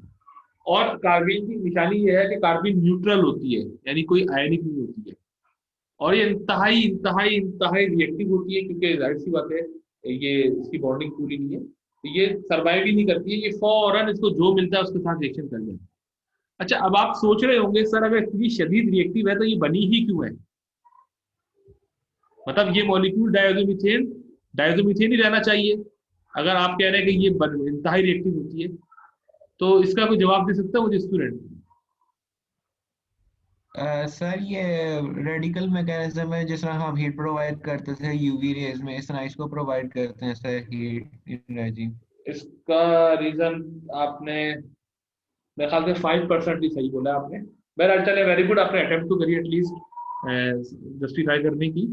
रीजन ये है कि डायज़ोमीथेन एक गैस होती है येलो कलर की, आपने इसको सोर्स दी या तो हीट के थ्रू या लाइट के थ्रू, और ये रिएक्शन हुआ। लेकिन हुआ क्यों? एक्चुअल में इसलिए हुआ कि जो बाय प्रोडक्ट मिली है ना वो नाइट्रोजन गैस है, N2 गैस, और nitrogen gas is called world's best leaving group. दुनिया का सबसे बेहतरीन लिविंग ग्रुप का टाइटल मिलता है नाइट्रोजन गैस को। ठीक है, जिस तरह रैंकिंग होती है ना, वो world fastest bowler, world fastest century maker cricket में, ठीक है, इसी तरह हम ऑर्गेनिक केमिस्ट्री में भी ये समझे मुकाबले होते रहते हैं। तो इसमें ये है world fastest leaving group, sorry fastest नहीं, वर्ल्ड बेस्ट लिविंग ग्रुप। ठीक है, तो दुनिया का बेहतरीन लिविंग ग्रुप होता है नाइट्रोजन, क्योंकि इंतहाई इनर्ट है, एक दफा निकल गया बस निकल गया, फिर वापस नहीं आएगा। ठीक है, तो इसलिए बहरहाल carbon for the time being मौजूद होती है, लेकिन उस पर भी, अच्छा ये तो उसकी रेजोनेटिव फॉर्म दिखाई है ऊपर जो दिखाई है, इससे फिलहाल हमें लेना देना नहीं है। उस पर भी यह है कि एल्कीन मौजूद था, तो ये एल्कीन के साथ फौरन इंटरेक्ट करेगी और साइक्लोप्रोपेन बना लेगी। ये मैकेनिज्म मौजूद है, और ये मैकेनिज्म भी पोलर नहीं है, पेरिसाइक्लिक है। पेरिसाइक्लिक मतलब कंसर्टेड, कोई चार्जेस के बगैर है। तो ये यानी ओवरऑल पाई बॉन्ड ब्रेक हुआ और CH2 लाल वाला बीच में आ गया, दैट्स कॉल्ड साइक्लोप्रोपेन। ठीक है, तो ये भी एक रिएक्शन है एल्कीन का। तो हमने हाइड्रोहेलोजिनेशन पढ़ा, HX ऐड करना, हमने हाइड्रेशन पढ़ा, HOH ऐड करना, हमने हेलोजिनेशन पढ़ा, X2 ऐड करना, हमने ऑक्सीडेशन पढ़ा, O ऐड करना, हमने साइक्लोप्रोपेनेशन पढ़ा, CH2 ऐड करना। ठीक है, और भी मुख्तलिफ हो सकते हैं, मैं इसको बाईपास कर देता हूँ। वो ये कहना है कि कार्बन, आपके पास वीडियो में मिल ही जाएगी कि कार्बन डाई हेलो कार्बन भी हो सकते हैं, यानी CX2, तो फिर CX2 जुड़ेगा तो आपको ये मिल जाएगा। ठीक है, और ये स्टीरियो स्पेसिफिक वाले टर्म को भी हम मिस कर सकते हैं। और ये साइंटिस्ट का नाम है सिमन स्मिथ, 2 साइंटिस्ट है सिमन और स्मिथ, इनकी सिंथेसिस है कि किस तरीके से ये आप साइक्लोप्रोपेन बना सकते हैं एल्कीन से, डाइआयोडोमीथेन लेकर और जिंक कॉपर का एमाल्गम लेकर। ठीक है, अच्छा अब ये भी एक रिएक्शन है, हम इसकी तरफ आते हैं, एल्कीन की ऑक्सीडेशन और ये डायोल फॉर्मेशन, यानी 2 OH का ऐड होना, विसिनल डायोल। ठीक है, 1,2 डाइहाइड्रोक्सिलेशन, ये रिएक्शन है। अभी हमने थोड़ी देर पहले हेलोजिनेशन पढ़ा था, वो अलग था, लेकिन उसमें कॉमन बात यह है कि उसमें विसिनल डाइब्रोमाइड मिला था, यहाँ विसिनल डायोल मिलेगा। रिएजेंट क्या ले सकते हैं आप डाइल्यूट पोटेशियम परमैंगनेट ले लें, एल्कलाइन मतलब हाइड्रोक्साइड कंटेनिंग, या फिर और कोल्ड कंडीशन शर्त है, अगर आपने हॉट कंडीशन ले ली तो ये CC बॉन्ड टूट जाएगा, ये ब्रेक हो जाएगा, तो आपको 2 मॉलिक्यूल मिलेंगे और दोनों कार्बोक्सिलिक यानी ऑक्सीडाइज्ड फॉर्म में जाएंगे। दूसरी पॉसिबिलिटी है डायोल बनाने की, इसको डायोल कहते हैं बेसिकली, इसको विसिनल डायोल। दूसरी पॉसिबिलिटी है कि आप ऑस्मियम टेट्रोक्साइड यूज कर लें, ऑस्मियम जो है डी ब्लॉक एलिमेंट होता है, और बाद में इसको फिर बायोसल्फाइड से ट्रीट कर लें। ठीक है, मैं अजान का ब्रेक दे रहा हूँ 4 मिनट का।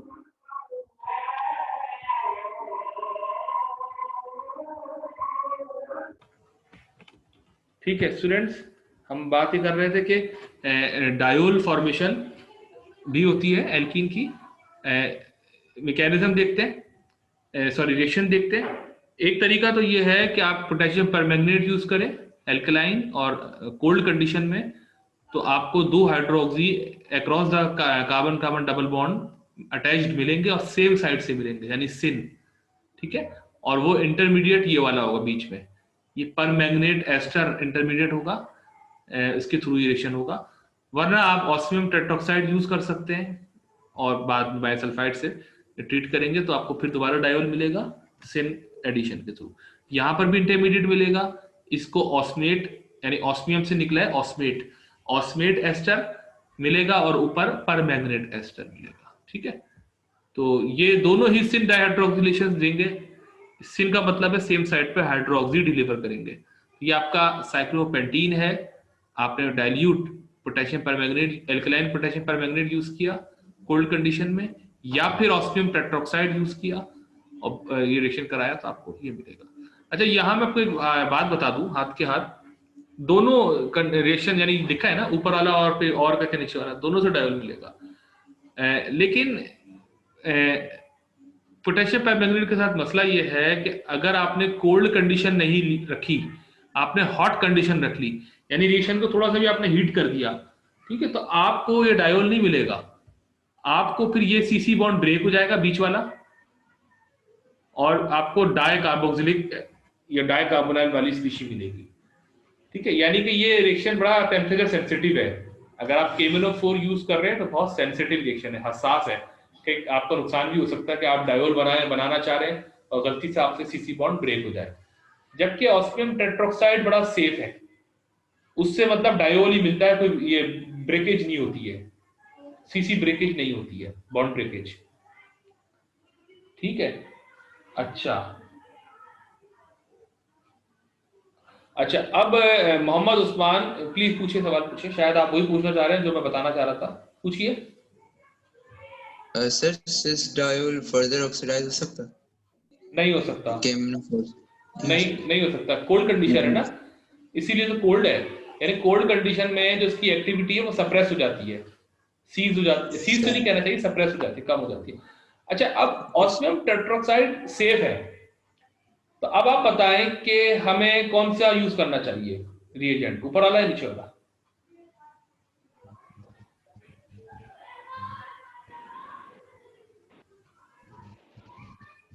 नीचे वाला करेंगे। नीचे वाला सेफ है, लेकिन मैं बताऊं मसला क्या है। ऑस्मियम टेट्रोक्साइड बहुत एक्सपेंसिव होता है, ठीक है, महंगा होता है, तो एक तो अफोर्डेबिलिटी का मसला है। मतलब ये समझ लें कि आपके कॉलेज लेवल पे तो ये पॉसिबल ही नहीं है इसको अफोर्ड करना ना, फंडिंग पॉइंट ऑफ व्यू से। दूसरी बात ये है कि टॉक्सिक बहुत होता है, ठीक है ना, वोलेटाइल होता है, ये ऑस्मियम टेट्रोक्साइड वोलेटाइल होता है और टॉक्सिक होता है, तो ये शदीद हेल्थ हैजर्ड होता है। तो ये 2 वजह है कि हम इसको यूज नहीं करते, ऊपर वाला यूज करते। अब ऊपर वाला पोटेशियम परमैंगनेट आपको पता है बहुत इकोनॉमिकल होता है और ये हर कॉलेज की स्कूल की लैब में मौजूद होता है, बस यहाँ कंडीशन का ख्याल करना पड़ता है।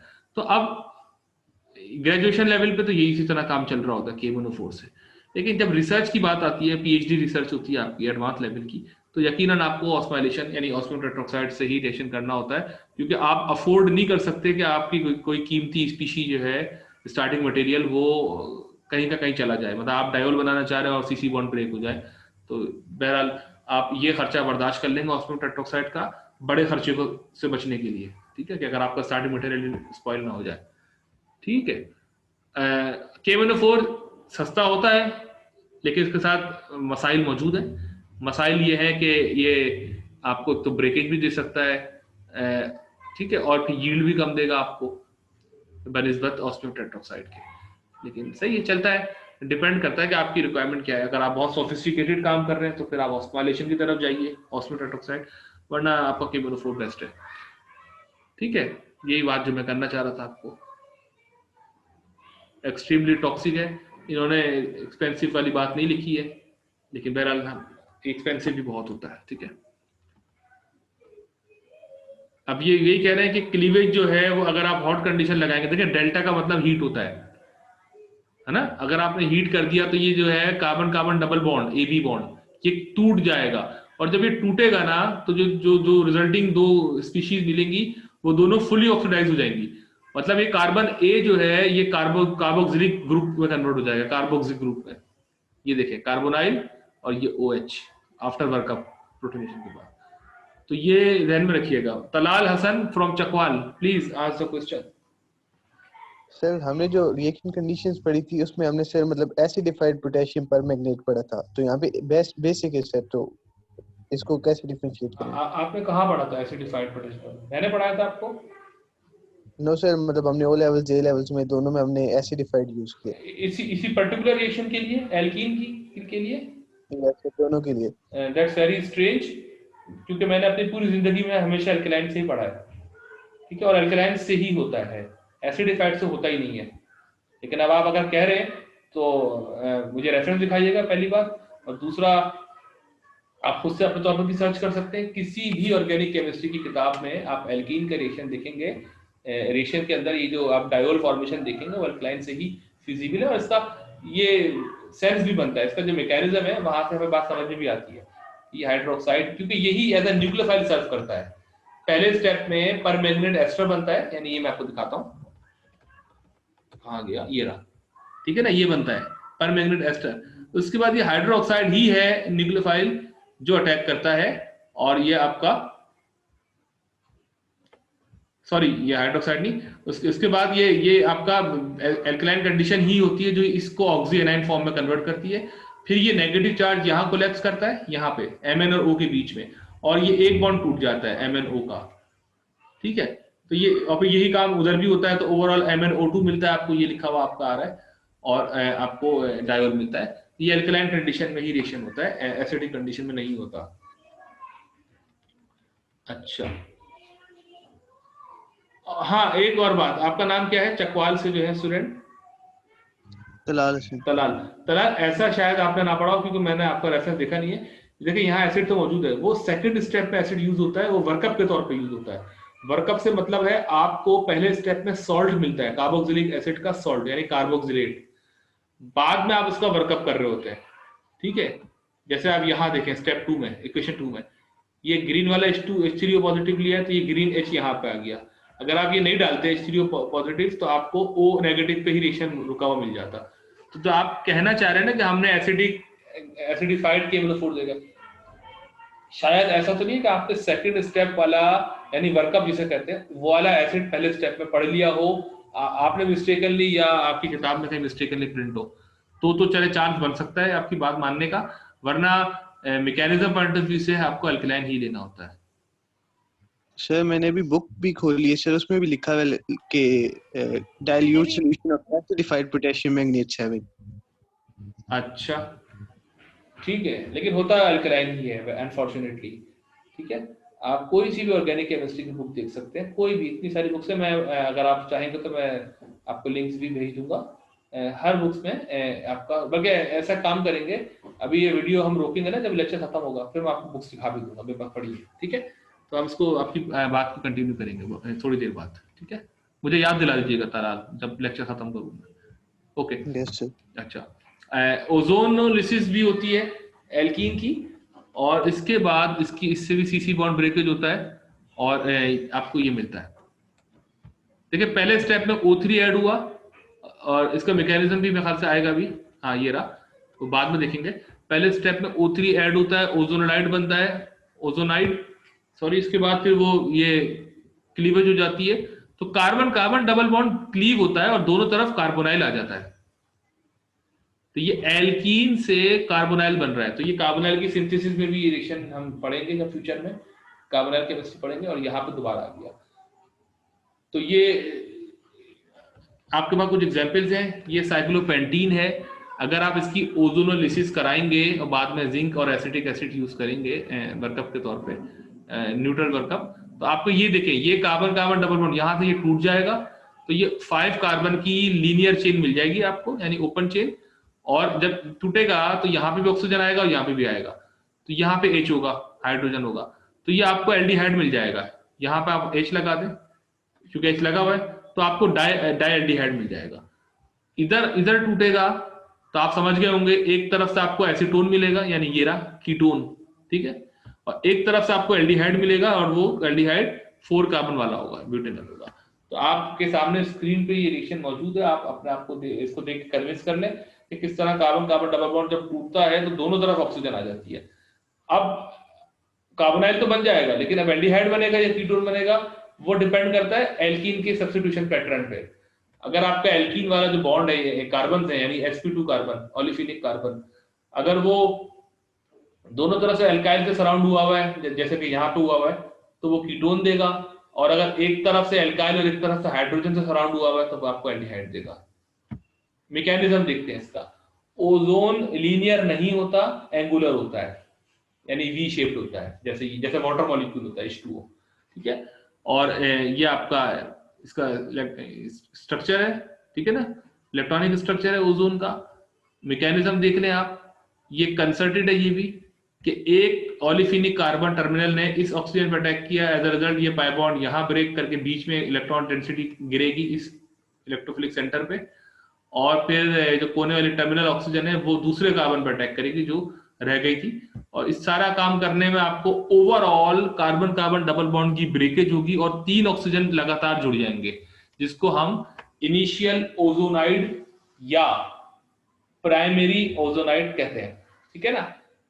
आप थोड़ा सा रिकॉल करें, अगर मैं 3 ऑक्सीजन में से 2 डिलीट कर दूं, कोई भी 2, तो फिर ये इपॉक्साइड बन जाएगा, जैसे हमने पढ़ा था इपॉक्सीडेशन के अंदर, ठीक है ना। खैर वो एक अलग चीज थी, अलग चीज है।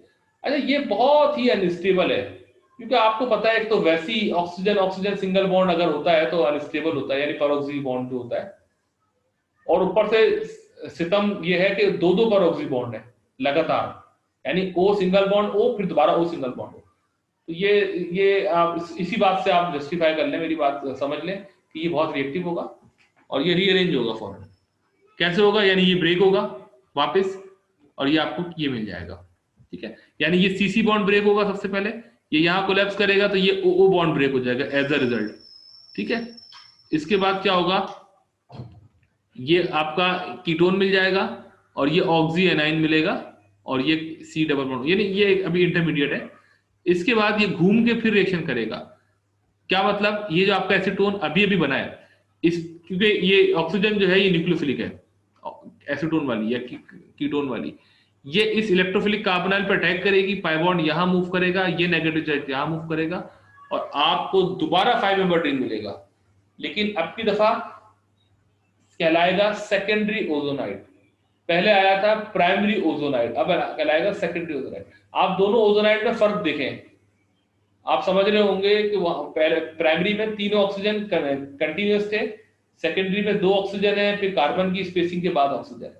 तो secondary ozonide is somehow stabler than the primary ozonide. Primary मतलब इनिशियल इसे कहते हैं, ठीक है। लेकिन सेकेंडरी भी कोई बहुत स्टेबल नहीं है, ऐसा नहीं है कि आप बोले हाँ उससे के बन गया, आप उसको रख देते हैं बॉटल में। ये रिएक्टिव तो ये भी बहुत है, लेकिन बहरहाल पहला तो इंतहाई रिएक्टिव था, उससे कुछ बेहतर है। अब जो आपने यूज किया था जिंक एसिटिक एसिड, उसकी एंट्री होगी और वो जो है आपको 2 कार्बोनाइल दे देगा। इसका भी मैकेनिज्म होता है, ठीक है ना। वो ये होता है कि आप ये जिंक लोन पर यहाँ एंकर करता है और फिर वो यहाँ से बॉन्ड ब्रेक होता है, यानी जिंक जो है यहाँ अटैक करता है इस ऑक्सीजन पे, ये पाई बॉन्ड सिग्मा बॉन्ड यहाँ कोलैप्स करता है और ये सिग्मा बॉन्ड यहाँ कोलैप्स करता है, ठीक है। तो ओवरऑल आपको 2 कार्बोनाइल प्लस जिंक ऑक्साइड मिल जाता है ZnO, ठीक है ना। ये O और ये Zn मिलके जिंक ऑक्साइड बनाते हैं और 2 कार्बोनाइल मिलता है आपको। अब फिर इन्होंने एसिटिक एसिड के तौर पे लिया है तो जिंक एसीटेट हो जाएगा। ये फारिहा अली फ्रॉम हुंजा लिखती हैं, सर इसमें भी ऑक्सीजन इलेक्ट्रोफिलिक हो सकता है। बिल्कुल, वेरी गुड फारिहा, मैं आप सही कह रही है। यहाँ पे भी ये पहले स्टेप में कहना चाह रही है ये, यस यहाँ पे भी ऑक्सीजन इलेक्ट्रोफिलिक है। तो बहुत कम ही इंस्टेंसेस होते हैं, मौके होते हैं जिनमें ऑक्सीजन एज ए इलेक्ट्रोफाइल सर्व करता है। ठीक है, अच्छा खैर, आखिरी रिएक्शन है एल्कीन का हाइड्रोजिनेशन रिएक्शन। ठीक है ना, हाइड्रोजिनेशन मतलब हाइड्रोजन एड ऑन। और ये आप पढ़ चुके हैं, आपने एल्केन की सिंथेसिस में पढ़ा था, अगर आपको याद हो, एल्केन की सिंथेसिस में। आज हम यही चीज एल्कीन के रिएक्शन में पढ़ रहे हैं। तो ये H2 ऐड होता है hydrogen gas platinum, palladium, nickel की मौजूदगी में, और इस तरह होता है। एल्कीन के लिए 1 इक्विवेलेंट यूज होता है, एल्काइन के लिए 2 इक्विवेलेंट यूज होता है, और आपको एल्केन पहुंचा देता है एल्केन तक। अच्छा, और hydrogenation is an example of addition reaction, बिल्कुल होती है। और ये आपका इसको रिडक्शन रिएक्शन भी कहते हैं, क्योंकि जो कार्बन हैं वो रिड्यूस हो रहे होते हैं, हाइड्रोजन ऐड हो रही होती है। और इसको हम सैचुरेशन रिएक्शन भी कहते हैं, क्योंकि सैचुरेट कर रहे होते हैं आप कार्बन, डबल बॉन्ड कार्बन को या कार्बन ट्रिपल बॉन्ड कार्बन को, बहरहाल जो भी नाम दे लें। एक्सोथर्मिक रिएक्शंस होते हैं, हीट इवॉल्व करते हैं मतलब। ठीक है, खैर, कैटालिसिस जो होती है वो 2 किस्म की होती है, हेट्रोजीनियस और होमोजीनियस। होमोजीनियस का मतलब है कि उसी मीडियम में मौजूद होता है वो कैटलिस्ट जिस मीडियम में आपके रिएक्टेंट होते हैं। ठीक है ना, यानी सॉल्युबल मीडियम जो होता है। और हेट्रोजीनियस से मतलब है कि फेजेस अलग हो जाते हैं, मतलब आपके जो स्टार्टिंग मटेरियल है उनका फेज अलग है, आपका कैटलिस्ट का फेज अलग है, तो इसलिए वो इनसॉल्युबल हो जाता है। जैसे कि प्लेटिनम, पैलेडियम, निकेल, यानी ये मेटल्स हैं, धाते हैं, इनकी सरफेस पे रिएक्शन होता है, तो ये हेट्रोजीनियस कैटलिस्ट कहलाता है, क्योंकि ये अलग सॉलिड फेज पे होते हैं। ठीक है, ये कुछ एग्जांपल्स हैं होमोजीनियस और हेट्रोजीनियस की। हेट्रोजीनियस तो मतलब आपको पता है, जो हम ऑलरेडी पढ़ते हुए आए ना, वो हेट्रोजीनियस ही था, पैलेडियम, चारकोल वगैरह। होमोजीनियस में विल्किंसन कैटलिस्ट कहलाता है, रोडियम का कॉम्प्लेक्स होता है। बहरहाल इस वक्त हमें इसको जरूरत नहीं डेप्थ में जाने की, और ये सारी बातें जो मैं चीजें से कह चुका हूँ। और ये देखें, ये मैं इसलिए स्किप कर रहा हूँ स्पीड से, क्योंकि हम ये एल्केन में पढ़ चुके हैं। ठीक है ना, ये ग्राफ भी हम पढ़ चुके हैं। और ये सिन और एंटी एडिशन का भी हमें पता ही है कि जो हाइड्रोजिनेशन होती है एल्कीन की, वो सिन होती है, यानी सेम साइड से दोनों हाइड्रोजन डिलीवर होते हैं। ठीक है, तो दैट्स ऑल फॉर टुडे। इसको कोई क्यूरी है तो आप उससे पूछ सकते हैं एल्कीन के रिएक्शन से मुताल्लिक। पहले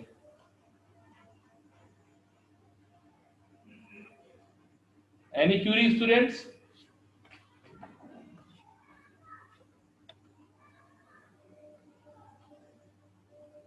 कोई सवाल है आप लोगों का स्टूडेंट्स?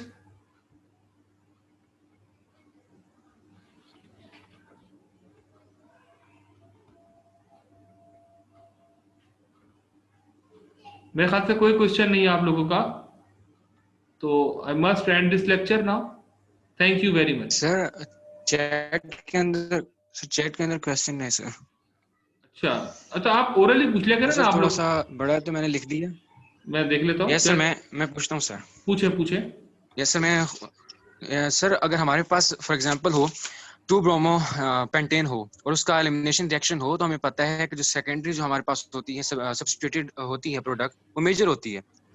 लेकिन सर अगर हमारे पास 2 फ्लोरोपेंटेन हो और उसका A2 रिएक्शन हो, तो हमें पता है फ्लोरीन जो है वो पुअर लिविंग ग्रुप है, तो उसकी मेजर प्रोडक्ट क्या होगी?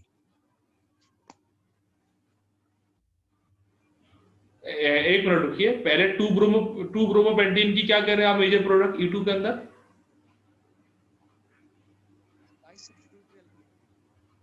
कम अगेन। डाई सब्स्टिट्यूटेड एल्कीन होगी ना sir major product? Dibromopentane का अगर 2 ब्रोमोपेंटेन है, मैं ऐसा काम करते हैं, रुक जाए, मैं इसको ना बनाता हूँ उस पे, मुझे आप वेट करें। जी स्टूडेंट, आप कुछ पूछ रहे थे, पूछिए। यस सर, दूसरा मेरा सवाल ये था कि जो प्राइमरी कार्बोएनाइन होता है वो सेकेंडरी की निस्बत स्टेबल क्यों ज्यादा होता है? हाँ, वो कार्बोकेटाइन से यानी कि ऑपोजिट ट्रेंड क्यों होता है? हाँ बिल्कुल होता है। आपको अगर कार्बोकेटाइन का ट्रेंड समझ में आता है तो कार्बोनाइन का भी आ जाएगा।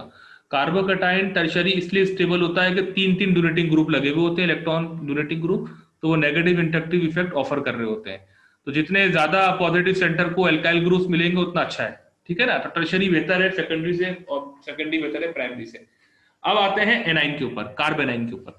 कार्ब एनाइन पे मतलब कार्बन में नेगेटिव चार्ज, तो उसके पास तो ऑलरेडी एक्सिस इलेक्ट्रॉन्स है, जब तो नेगेटिव चार्ज आया है, तो वो नहीं चाहता कि ऊपर से कोई और उसको इलेक्ट्रॉन उस पर और ला के भर दे। तो वो उस पर अगर ज्यादा डोनेटिव ग्रुप लगा दोगे आप, यानी टर्शियरी कार्बोनाइन बना दोगे, तो वो इंतहाई अनस्टेबल हो जाएगा।